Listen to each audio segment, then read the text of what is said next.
May 1942. Pearl Harbor.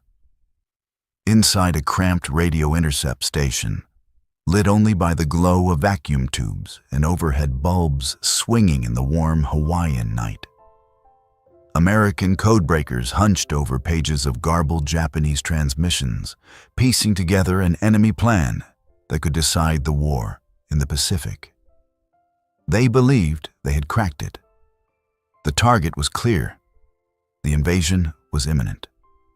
But the target they identified was wrong. And if that mistake had gone uncorrected, the trap set at Midway would have been empty, and the Japanese Navy would have sailed unopposed into American waters. They thought they knew. But one man dared to prove them all mistaken. The room smelled of cigarette smoke and sweat. Typewriters clacked. Radio operators scribbled call signs onto notepads, eyes red from sleepless nights. At the center of it all sat Commander Joseph Rochefort, head of Station Hypo, the Navy's secretive intelligence unit. Unshaven, wearing a smoking jacket and slippers, he looked more like a professor than a warrior. But Rochefort was hunting something invisible. The next move of Admiral Isoroku Yamamoto, the architect of Pearl Harbor. Japanese radio traffic had spiked. Something massive was coming. The codebreakers called the target AF. But where was AF? Some officers believed it was the Aleutian Islands, remote, frozen, strategically unimportant, a diversion. Others whispered it might be Hawaii again, or even the West Coast. Rochefort studied the intercepts. He believed AF was Midway, a tiny atoll in the middle of nowhere, but the hinge of American defense in the Central Pacific. If he was right, the war could be won. If he was wrong, it could be lost. The confidence in Washington was rising. After the Doolittle raid on Tokyo in April, American morale had soared. The public believed the tide was turning, and the codebreakers had reason for optimism. They had broken parts of the Japanese naval cipher, enough to know a major operation was being planned, enough to see the outlines of a trap, but not enough to be certain. Naval intelligence in Washington leaned toward the Aleutians theory. The Japanese had been probing Alaska. Radio chatter mentioned northern coordinates. It made sense, a strike on American soil, far from the Central Pacific. Admiral Ernest King, Chief of Naval Operations, was cautious. He wanted proof. He wanted certainty. Rochefort had neither, only instinct, only fragments. He pointed to the intercepts. AF appeared repeatedly. Ships, carriers, a date in early June. Everything pointed to a major assault. But Washington demanded evidence, not theory, not intuition. So Rochefort devised a plan, a gamble so audacious it bordered on insubordination. He would trick the Japanese into revealing their target themselves. He instructed Midway's garrison to send an uncoded radio message in plain English, reporting a failure in their freshwater distillation plant. Midway is short of water. Then he waited. 48 hours later, Japanese intelligence intercepted the message and rebroadcast it in their own code. AF is short of water. Rochefort had his proof. AF was Midway, and the Japanese were coming. But knowing the target was only the beginning. Now came the brutal arithmetic of war. Japanese striking force. 4 fleet carriers, Akagi, Kaga, Soryu, Hiryu, the same carriers that had devastated Pearl Harbor. Over 250 aircraft. Elite pilots with months of combat experience over China, the Philippines, and the Indian Ocean. 11 battleships in support. Dozens of cruisers and destroyers. American defense at Midway. Fewer than 3,000 Marines. 120 obsolete aircraft, Brewster Buffaloes, slow torpedo bombers, unarmed patrol planes. No battleships. No land-based fighter cover capable of stopping a Japanese carrier strike. The numbers were crushing. Admiral Chester Nimitz, Commander-in-Chief of the Pacific Fleet, stared at the map in his office. He had 3 carriers, Enterprise, Hornet, and the wounded Yorktown, hastily patched after the Battle of the Coral Sea. 3 carriers against 4. Fewer planes, less experience. But Nimitz had one advantage the Japanese did not. He knew they were coming. Yamamoto's plan was elegant. His carriers would approach from the northwest, unseen, and pulverize Midway's airstrip at dawn. Then, as the American fleet rushed to the rescue, his battleships would close the trap and annihilate them in a surface engagement. The kind of battle the Imperial Navy had trained for since 1905. It was a plan built on the assumption of surprise, and that assumption was now shattered. Nimitz gave the order. The carriers would leave Pearl Harbor immediately. They would position themselves northeast of Midway, out of sight, and wait. When the Japanese launched their strike on the atoll, the American carriers would strike back, hitting the enemy at their most vulnerable moment. When their decks were crowded with aircraft being refueled and rearmed. It was a gamble. A single mistake, a miscalculation of distance, a delay in launch, a failure in reconnaissance, and the American carriers would be caught and destroyed. But if it worked, the backbone of Japan's naval air power would be exposed. The stakes. If Japan won, the road to Hawaii would be open. If America won, Japan's offensive in the Pacific would be crippled. Everything depended on timing, on luck, on one man's hunch about a 2-letter code. Rochefort had given Nimitz the intelligence. Now the admirals had to deliver the battle. On June 3, 1942, Japanese reconnaissance planes spotted American ships near Midway. Yamamoto smiled. The trap was set. He did not know the Americans had set one of their own. June 4, 1942, 4:30 a.m. Aboard the carrier Akagi, Admiral Chuichi Nagumo prepared his strike. His pilots climbed into their cockpits. Bombs were loaded, engines roared to life. At 4:45 a.m., the first wave launched, 1-8 aircraft, bound for Midway. Nagumo was confident. His fleet had sunk 2 British carriers off Ceylon. His pilots were the best in the world. Midway would fall by noon. But he had made one fatal assumption, that no American carriers were nearby. At 5:34 a.m., a lone PBY Catalina patrol plane spotted the Japanese fleet. The pilot radioed back. Many planes heading Midway, bearing 320, distance 150. Midway's defenders scrambled. Fighters lifted off. Bombers took to the air. Anti-aircraft crews manned their guns. At 6:20 a.m., the Japanese strike hit. Bombs tore through hangars. Fuel tanks exploded. Buildings collapsed into flames.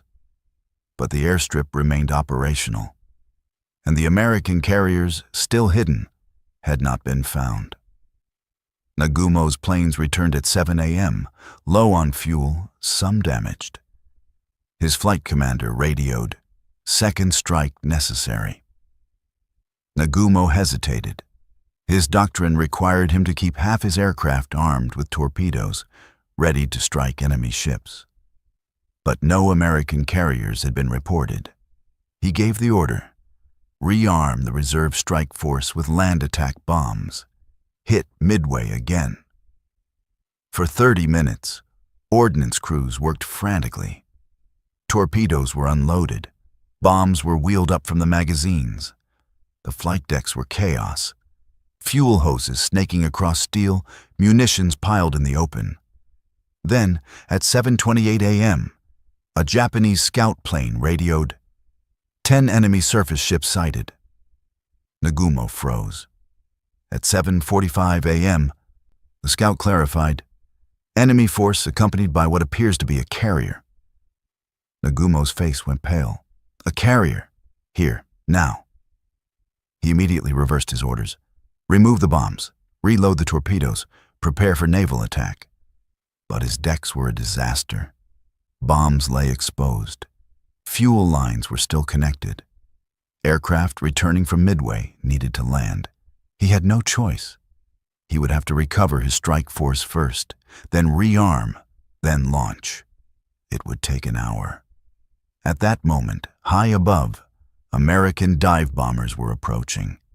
Lieutenant Commander Wade McCluskey, leading 33 SBD Dauntlesses from Enterprise, had been searching for over an hour. Fuel running low, hope fading. Then he saw it. A lone Japanese destroyer, trailing a white wake, rushing to rejoin the fleet. He followed it. At 10:22 a.m., McCluskey looked down and saw the entire Japanese carrier force, spread out, decks packed with aircraft, fuel, and ordnance. He rolled into his dive. 3 minutes later, Akagi, Kaga, and Soryu were on fire. By sunset, all three were sinking. Hiryu, the fourth carrier, would follow by dawn. Nagumo stood on the bridge of a cruiser, watching his flagship burn. He had believed he controlled the sea. He had been wrong. Not might be lost. Was lost. Why did Japan lose Midway? Not because of courage, not because of tactics, because of one invisible thread: intelligence. The battle was decided before the first bomb fell. Rochefort's gamble, the false water shortage, had forced the Japanese to confirm their target. That single intercept gave Nimitz the time to position his carriers. Yamamoto's plan depended on surprise. Once that was lost, the entire architecture of the operation collapsed. But there was more. Japanese reconnaissance failures. The scout plane that eventually spotted the American carriers launched late due to a catapult malfunction. It delayed reporting the carrier's presence, using vague language. By the time Nagumo understood the threat, his decks were already compromised. Doctrine rigidity. Japanese carrier doctrine demanded that returning aircraft be recovered before launching a new strike. This created a deadly window when decks were crowded, vulnerable, combustible. American flexibility. Nimitz violated textbook tactics by dividing his carriers, sending them to ambush positions. He trusted Rochefort's intelligence completely, even when Washington doubted it. He accepted risk, launching strikes at extreme range, gambling that his pilots would find the enemy. Logistics. Japan had no reserves. Each carrier lost was irreplaceable. The U.S. had shipyards already building the Essex-class carriers. 10 would be commissioned by 1943. Japan could not replace pilots at the rate they were being lost. America could. Industrial disparity. In 1942, the United States produced 47,000 aircraft. Japan produced 8,800. American factories worked in 3 shifts. Japanese industry relied on hand-fitted parts. A single Ford plant in Michigan built more engines than the entire Japanese aviation industry. This was the truth Yamamoto had always known. Japan could win battles, but it could not win a war of production. Midway was the moment that truth became undeniable. After June 4, 1942, Japan never again launched a major offensive in the Pacific. The empire that had seemed unstoppable 6 months earlier was now fighting for survival. And it had all hinged on 2 letters, AAAF. Had Rochefort been wrong, had Washington ignored him, Yamamoto's carriers would have struck an empty atoll, then turned toward Hawaii. the war would have lasted longer. The cost in lives, unimaginable. But Rochefort was right. And because he was, 33 American dive bombers found their targets at the perfect moment. In war, intelligence is not merely an advantage. It is the foundation of survival. The bodies washed ashore on Midway for weeks. Oil slicks stretched for miles. The wreckage of 4 Japanese carriers, once the pride of the Imperial Navy, lay scattered across the ocean floor. In Tokyo, the defeat was hidden. Newspapers reported a glorious victory. Wounded sailors were quarantined to prevent the truth from spreading. But in the halls of the Naval Ministry, the admirals knew. Yamamoto returned to his flagship in silence. He played shogi alone, staring at the board, moving pieces no one could see. He had gambled the future of the empire on a single stroke and lost. In Washington, Rochefort received no medal, no commendation. In fact, jealous rivals in naval intelligence had him reassigned to a desk job in California. His reward for saving the Pacific? Obscurity. It would take decades for the world to understand what he had done. But the battle itself left no ambiguity. Midway was the hinge. After it, Japan could only retreat, island by island, year by year. The war would grind on for 3 more years. Millions more would die. But the outcome was no longer in doubt. Not because of firepower, not because of valor, because of a single false radio message about fresh water. Because one man trusted a hunch. Because intelligence officers, working in dim rooms thousands of miles from the fighting, pieced together fragments of radio noise and saw the shape of a trap. War is not only fought with guns and ships. It is fought with information, with deception, with the ability to see what your enemy believes is hidden. And sometimes, the greatest victories are won not by those who fire the shot, but by those who position the gun. On June 4th, 1942, 33 dive bombers changed the course of history in 3 minutes. But the war had already been won in a basement in Hawaii, where a man in a smoking jacket bet everything on 2 letters. In war, even perfect plans can collapse under the weight of a single truth. And sometimes, a lie, told at the right moment, can save the world. The air smelled of pine and cordite. It was 12:42 p.m. on July 20th, 1944, and the Wolf's Lair conference room had just exploded from the inside. Wooden splinters hung suspended in the smoke. The walls still trembled from the shockwave. 200 meters away, Colonel Klaus von Stauffenberg stood beneath the shade of summer trees. He watched as bodies were carried out on stretchers. He saw the chaos. He heard the screaming, and he believed Adolf Hitler was dead. The heat pressed down on East Prussia like a fever. The forest around Rastenburg was silent, except for the ringing in soldiers' ears. Stauffenberg's driver started the engine. They had 3 minutes to reach the airfield before the compound locked down. As the car pulled away, Stauffenberg looked back one last time. Smoke still rose from the shattered building. In his mind, the revolution had already begun. But revolutions require more than belief. They require certainty. And certainty, on this summer afternoon, was about to collapse under the weight of a single phone call. What Stauffenberg didn't know, what none of them knew, was that the heavy oak table had absorbed the blast. Hitler had survived with minor injuries. And in Berlin, 600 kilometers away, men were preparing to seize a government that would never fall.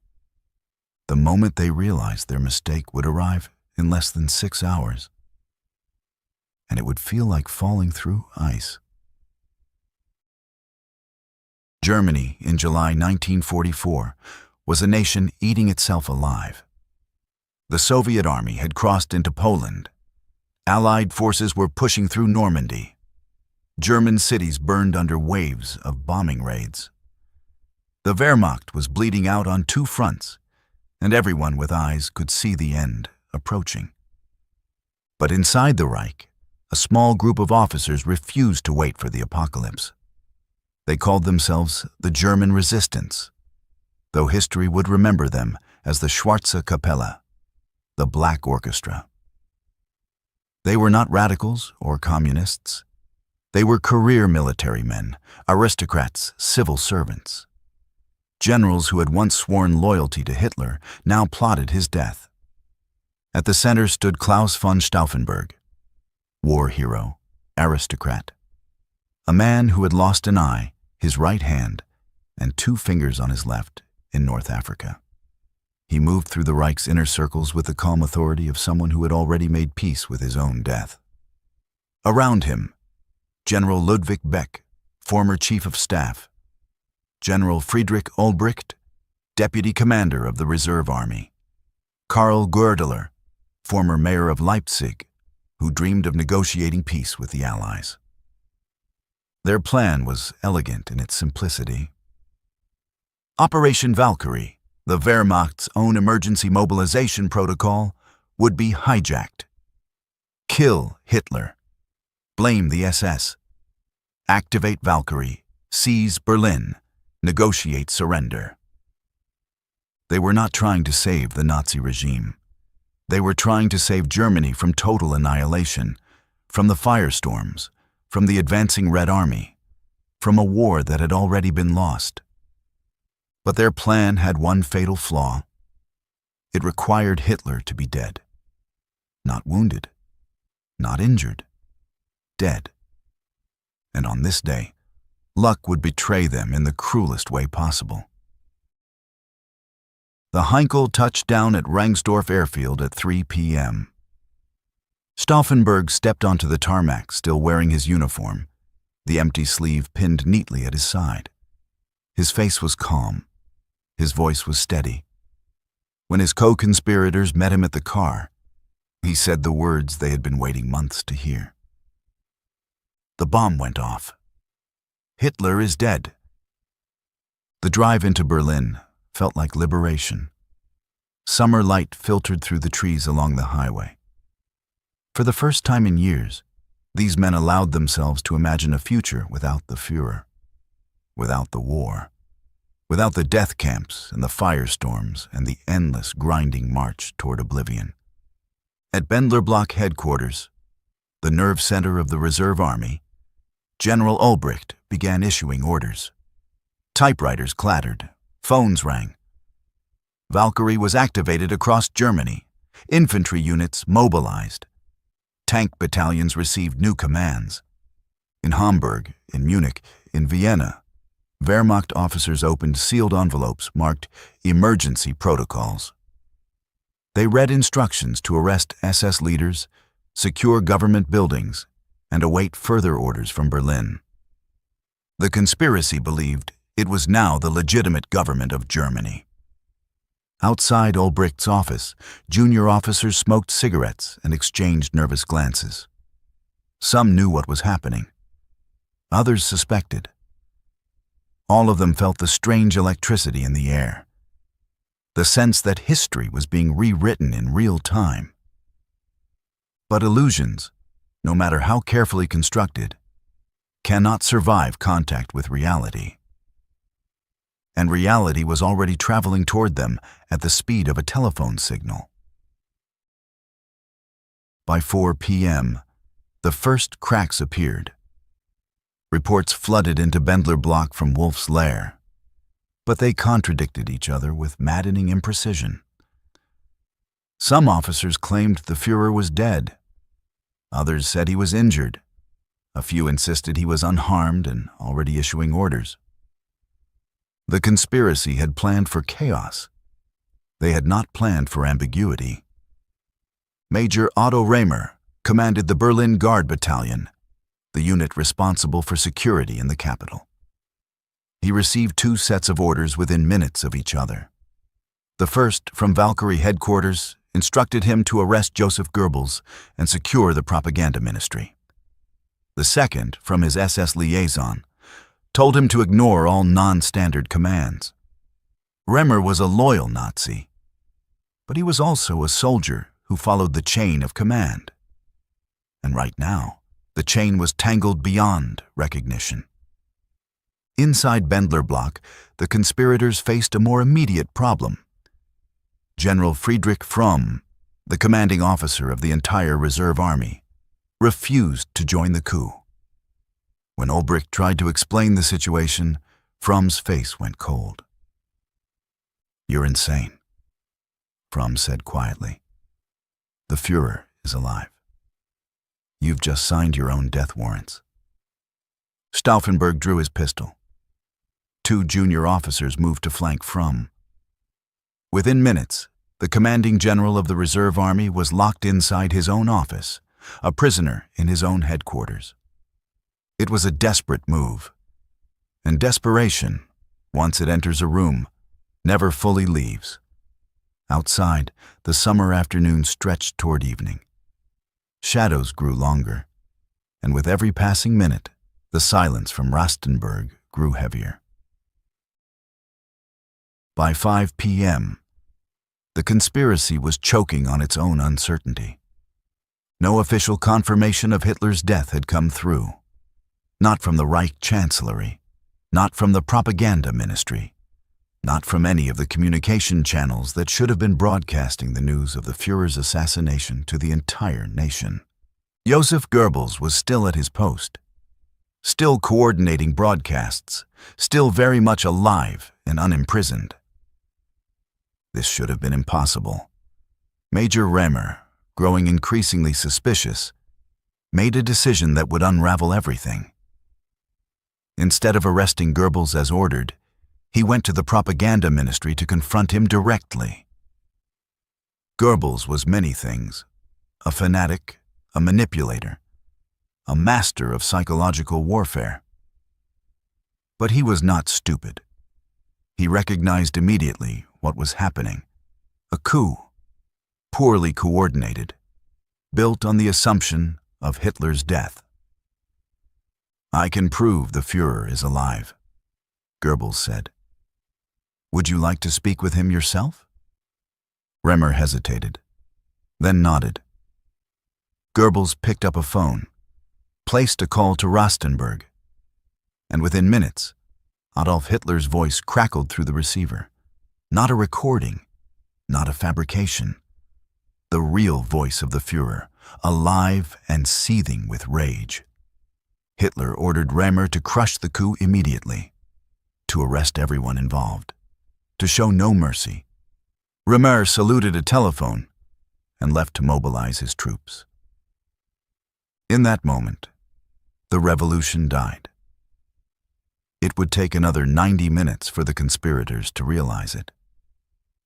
But the collapse had already begun, spreading through the Reich's communication networks like blood through water. And in Bendler Block, men who believed they were shaping history were about to discover they had only accelerated their own executions. The communications room at Bendler Block was a study in controlled panic. Officers hunched over maps, marking troop positions with grease pencils. Phones rang in overlapping cascades. Somewhere, a radio broadcast played static-laden reports from the front lines. But beneath the noise, a new pattern was emerging. Provincial commanders were calling back, asking for confirmation, requesting proof of Hitler's death before committing their forces. And no one could provide it.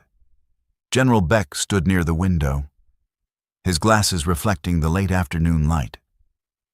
Stauffenberg moved between desks, his voice steady despite the chaos. Ulbricht coordinated with units across Germany, each conversation more strained than the last. Then, at 6 p.m., a junior officer entered the room. His face was pale. "Sirs," he said quietly, The Führer just spoke on the Wehrmacht radio network. He confirmed he's alive. He's ordering all units to stand down and arrest anyone involved in the coup. The room didn't explode into panic. It did something worse. It went silent. Stauffenberg turned slowly. Beck removed his glasses. Ulbricht sat down at his desk, hands flat against the wood. For 10 seconds, no one spoke.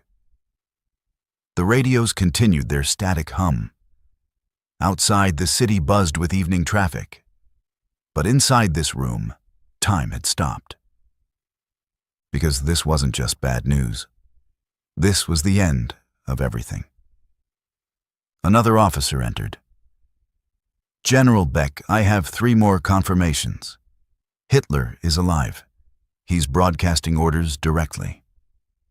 Beck nodded once, put his glasses back on, looked at Stauffenberg. Neither man said a word.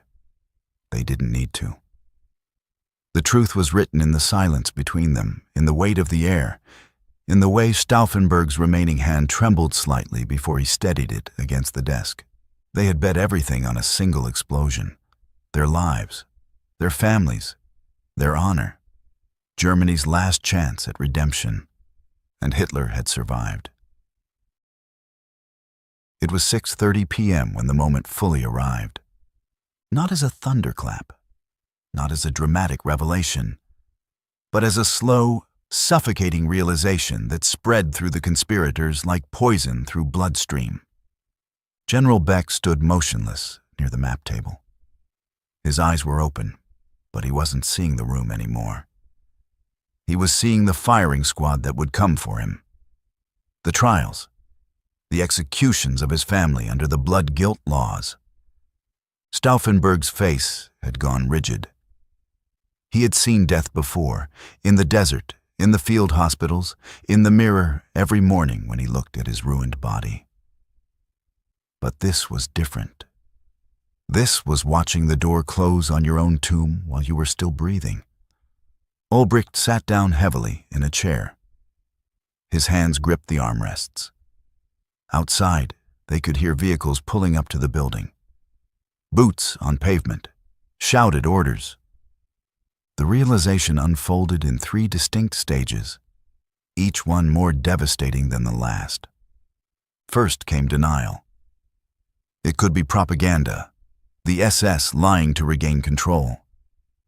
Then came verification, more calls, more confirmations, Hitler's voice on multiple channels, provincial commanders receiving direct orders from Rastenburg.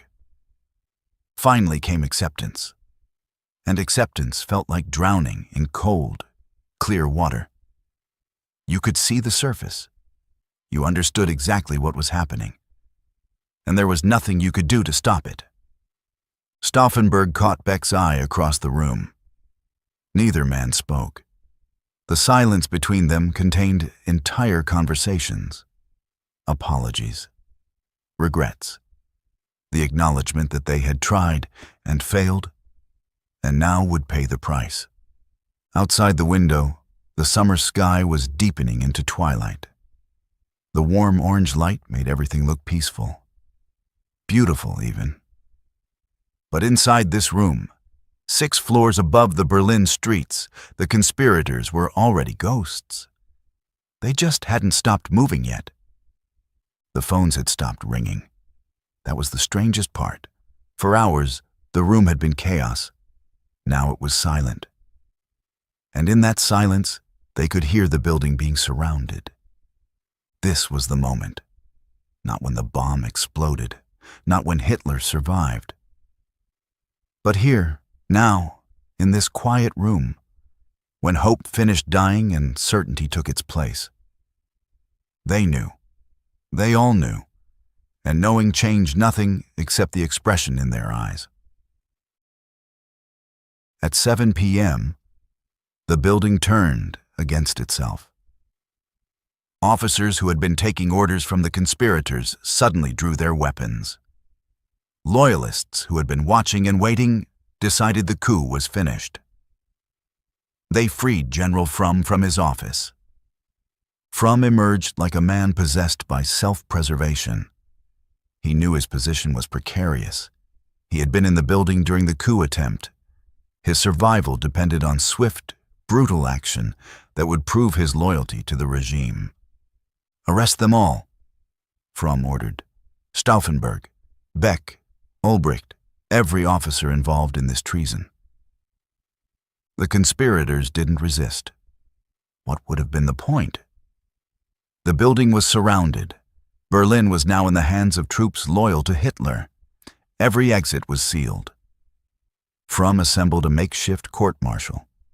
No lawyers, no formal charges. Just a table, a few witnesses, and a predetermined verdict. "You are guilty of treason against the Führer and the German Reich," Fromm announced. "The sentence is death, to be carried out immediately." General Beck requested permission to take his own life. Fromm granted it. Beck raised a pistol to his temple and fired. The shot went wide. He was still conscious. A second shot failed to kill him. Finally, a sergeant finished the job with a mercy shot to the back of the head.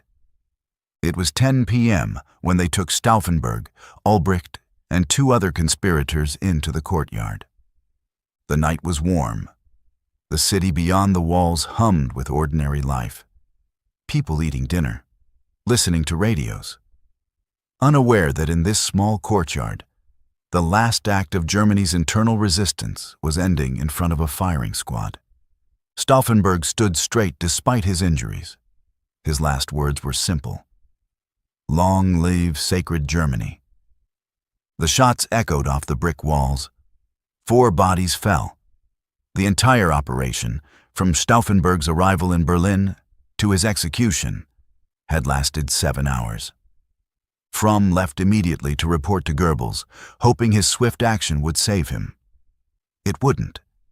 He would be executed 9 months later for failing to stop the conspiracy sooner. By midnight, the Bendler block was quiet again, and across Germany, over 7,000 people were being marked for arrest. The failure was structural, not accidental. Operation Valkyrie required one non-negotiable condition: Hitler's death. Without a corpse, there was no legitimacy, no legal justification. The conspirators needed certainty to rally the Wehrmacht. Instead, they got ambiguity, and ambiguity killed the revolution before it could breathe. Timing compounded the problem. Stauffenberg landed in Berlin at 3 p.m., but hesitated until 4 p.m. to activate Valkyrie. That single hour gave loyalists time to verify, to doubt, to contact Rastenburg directly. Communication infrastructure was the third flaw. The conspirators controlled Reserve Army headquarters, but not the Reich's radio networks. Goebbels did. Once Hitler's voice broadcast over official channels, the coup's narrative shattered instantly. Then came luck. Cruel, inexplicable luck. Someone moved the briefcase behind the heavy oak table leg. The blast that should have killed everyone instead left Hitler with a perforated eardrum and minor burns. If the meeting had been in the concrete bunker instead of the wooden barracks, the explosion would have been contained and lethal. If both bombs had detonated instead of one, Hitler couldn't have survived. But history turned on furniture and timing. The final irony cuts deepest. Operation Valkyrie was designed to suppress internal threats to the Nazi state. On July 20th, 1944, it did exactly that, crushing the last organized resistance inside Germany. The purge began before the bodies were cold. By dawn on July 21st, over 200 people were in custody. By the end of August, that number would exceed 7,000. The Gestapo cast its net wide, arresting anyone with even tangential connections to the conspiracy. The trials were not trials in any meaningful sense. They were theater. The People's Court, presided over by the fanatical Roland Freisler, turned judicial proceedings into screaming matches.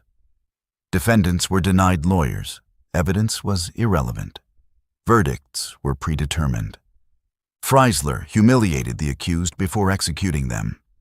He forced them to appear in civilian clothes without belts, so they had to hold up their pants with their hands. He shouted over their testimony, called them traitors and cowards. The executions were designed for maximum suffering. Hanging by piano wire from meat hooks, slow strangulation. Hitler ordered the deaths to be filmed so he could watch them repeatedly. Field Marshal Erwin Rommel, the Desert Fox, was offered a choice: public trial and execution with his family punished, or suicide with full military honors. On October 14, 1944, Rommel took poison. The regime announced he died of wounds from an earlier air attack. Families were not spared. Under Sippenhaft, blood guilt laws, relatives of conspirators were arrested and sent to concentration camps. Children were taken from their parents and placed in SS orphanages under new names. The purge consumed the German officer corps. Some of the Wehrmacht's most experienced commanders were executed or imprisoned. This weakened Germany's military leadership at a critical moment in the war. Hitler's paranoia deepened. He trusted no one, micromanaged every military decision, refused to delegate authority. The Führer bunker became less a command center and more a tomb where a dying man clung to illusions of victory. The failed coup didn't shorten the war. It may have prolonged it. With the internal resistance crushed, there was no organized opposition left inside Germany. The war would continue for 9 more months, killing millions more. Would a successful coup have shortened the war? The uncomfortable answer, probably not by much. By July 1944, the Allies had committed to unconditional surrender. Roosevelt and Churchill made this clear at Casablanca. No negotiated peace, no separate treaties. Germany would be crushed regardless of who governed it. The Soviets were already in Poland. The Western Allies controlled Normandy. A post-Hitler government would have faced the same impossible choice: fight on or surrender completely. Still, months matter. The Battle of the Bulge might never have happened. The final destruction of Berlin might have been avoided. Tens of thousands of soldiers and civilians might have lived. And the Holocaust would have ended sooner. In summer 1944, the death camp still operated at full capacity. Every additional day meant more transports to Auschwitz, more gas chambers running, more mass graves. The conspirators understood this. They weren't naive about Allied demands. But removing Hitler was a moral imperative regardless of strategic outcome. Germany needed saving from itself, even if salvation came too late. After the war, the resistance was gradually rehabilitated. Streets named after Stauffenberg, memorial plaques at Bendlerblock, proof that not all Germans supported the regime. But their failure remains history's cruelest near miss, a single table leg between revolution and execution. Return to that room one final time. 6:30 p.m., July 20th, 1944. Bendler Block Communications Center. General Beck standing motionless, Stauffenberg's hand steady against the desk. Ulbricht seated, staring at nothing. Maps on walls. Phone silent, summer light fading. Try to imagine what it feels like. To know with absolute certainty that you will die within hours. Not someday, not in abstract, but soon. That the building is surrounded. That escape is impossible. That your family will be punished. That everything you risked has already failed. And to know it came down to 6 inches of oak. A table leg. Furniture between revolution and firing squad. The moment they knew Valkyrie had failed was not dramatic. No speeches, no final defiance. Just men in a room watching their imagined future dissolve like smoke. This is history up close.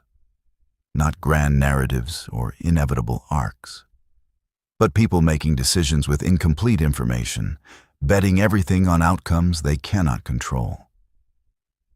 Stauffenberg and his co-conspirators were not saints. They had served the Nazi regime for years before turning against it. Their resistance came late, perhaps too late for redemption. But they tried. When most of Germany accepted Hitler's rule, these men risked everything to end it. They failed, and paid with their lives. The Bendler Block courtyard is a memorial now. Quiet. Tourists take photos. School groups listen to lectures about courage. But on warm summer evenings, when light slants through trees the way it did that day, you can almost see them. Men in Wehrmacht uniforms, facing the firing squad, dying for a Germany that might have been, in memory of those who resisted.